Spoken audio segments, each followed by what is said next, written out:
Hi, welcome to the Balls and Brain podcast. I'm your host, Matthew Iriardi, and member of the men's soccer team. And I am Renan, also a member of the men's soccer team, and your co-host for Balls and Brains.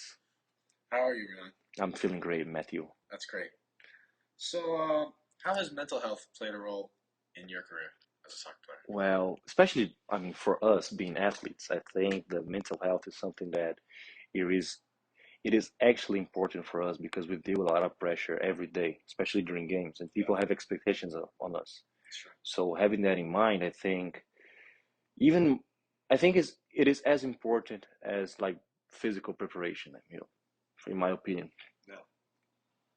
Do you think mental health problems is prevalent among athletes? Definitely, definitely. We seen a couple, actually not a couple, numerous professional athletes who had like problems with mental health. Yeah. I remember seeing Kevin Love, who used to play for the Cavs. He had a little, he had a, even I think he posted a lot of things on his social media talking about it, and he actually struggled with it a bit for quite a while in his career. So that's clearly something really Naomi important. Osaka, Simone Biles as well. Yeah, Yeah. yeah. An interesting study called Mental Health in Canadian Elite Sport. This was by Zoe Poucher. She was in the University of Toronto. She found that 40% of athletes had symptoms similar with certain mental disorders, which is like what we said, it's Hmm. pretty prevalent. And that stress and training loads were correlated with these symptoms. Oh no, definitely. We can relate. Yeah. We are on a daily basis getting Uh-huh. stressed about training load, not like being tired and still having to do other, you know, you still have a life Yeah. outside of sport. Uh-huh. So yeah, it's relatable. Yeah. What do you think about mental toughness? Oh, mental toughness. First of all, I like that word, man. I love it. So true. It is very, very, how can I say that? It's incredible, man. It's Uh-huh. incredible.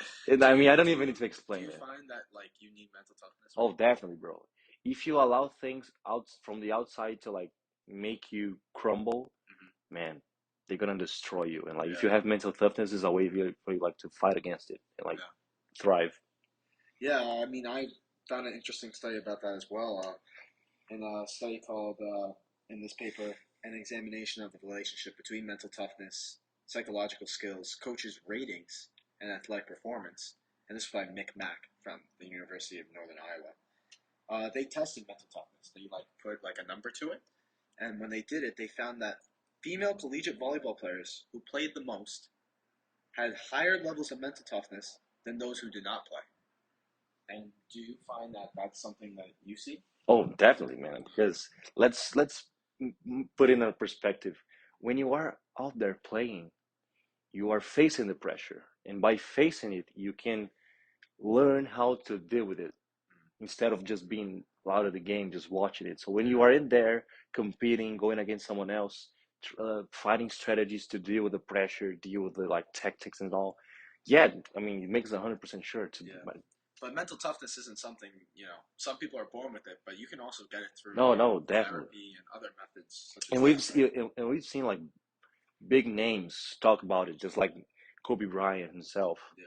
or maybe even LeBron James doing exercises mid-game to deal with the stress and stuff. Uh-huh. And speaking of stress, there's a lot of ways we can combat that. And in this study, mental health in elite athletes, increased awareness requires an early intervention framework to respond to an athlete. This was by Simon Rice, and he runs like kind of like athletic therapy place in Australia. And he found that it was important for the athlete to have access to support, and this could be a coach or family members or something like that. And I feel like that kind of correlates with a greater mental toughness when you have that support behind you. Oh no, definitely. I mean, we're not no, we're not lonely. We need someone else to Uh-huh. support us throughout our whole life, since we were born, going through college and so on. So Yeah, yeah, and a coach relationship is important. We know that. oh definitely, man. Like Definitely. especially like knowing that your coach trusts you, Hmm. it's a big plus for us because you know that they trust you and they trust your abilities, Yeah. therefore. So It is incredible. Yeah, and in this study, they kind of talked about the coach's relationship. It was called psychological control helps to counter sports anxiety, a moderating role of a coach relationship.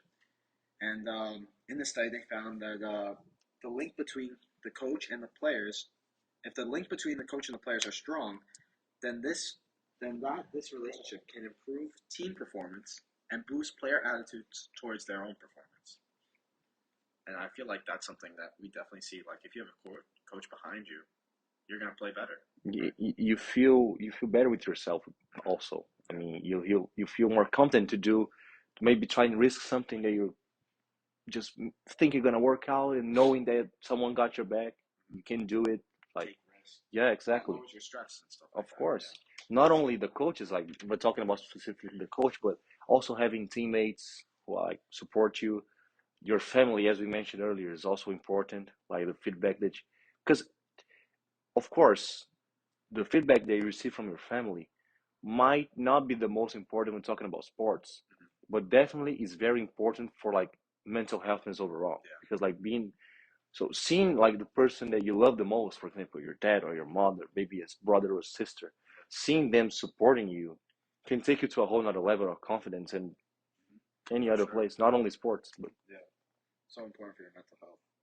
Have you had any struggles with mental health? You feel? I mean, I think every single athlete has been through a lot since the start of their careers. Yeah, So yeah, I mean, especially being a goalkeeper, we face a lot of pressure, a lot of expectation, like no risk zones. Like that's basically our mantra.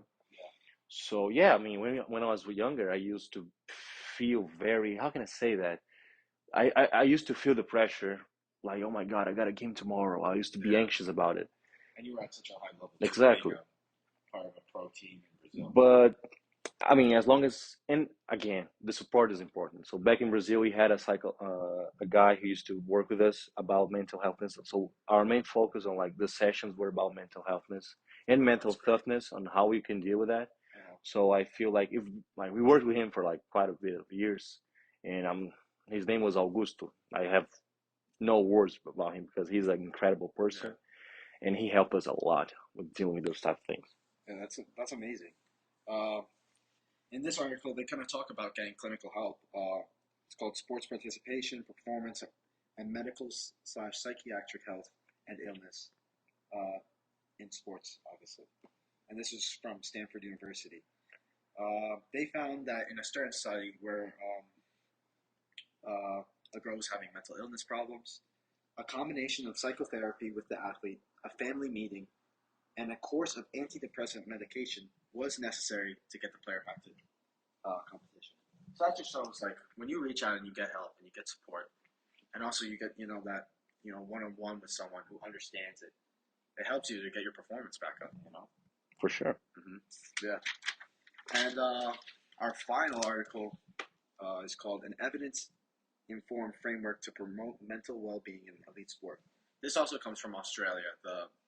The clinic I was talking about that was working with elite athletes, and they found an interesting fact that a good mentality can prevent physical injury. And I think we see that, like if you go into a tackle, And but you're not confident you're about it, not confident, you may get hurt. you can Yeah, get injured. Coaches say that all the time. it makes 100% sure. I mean, I've been through a lot of surgeries already, and the feeling after you come back from the surgery, you're not really feeling confident about that specific part of your body. Yeah, So when you feel supported, you just go with another mentality on it. You just feel better about yeah, yourself, about your body, about how you recovered from that, or not only about injuries, but overall, especially here talking about mental healthness.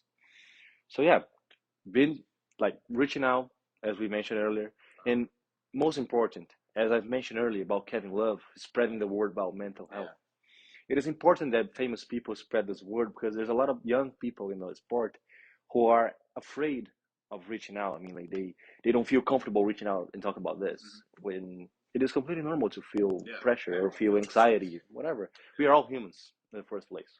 We're not perfect. yeah, So I feel like this is really, yeah. really important.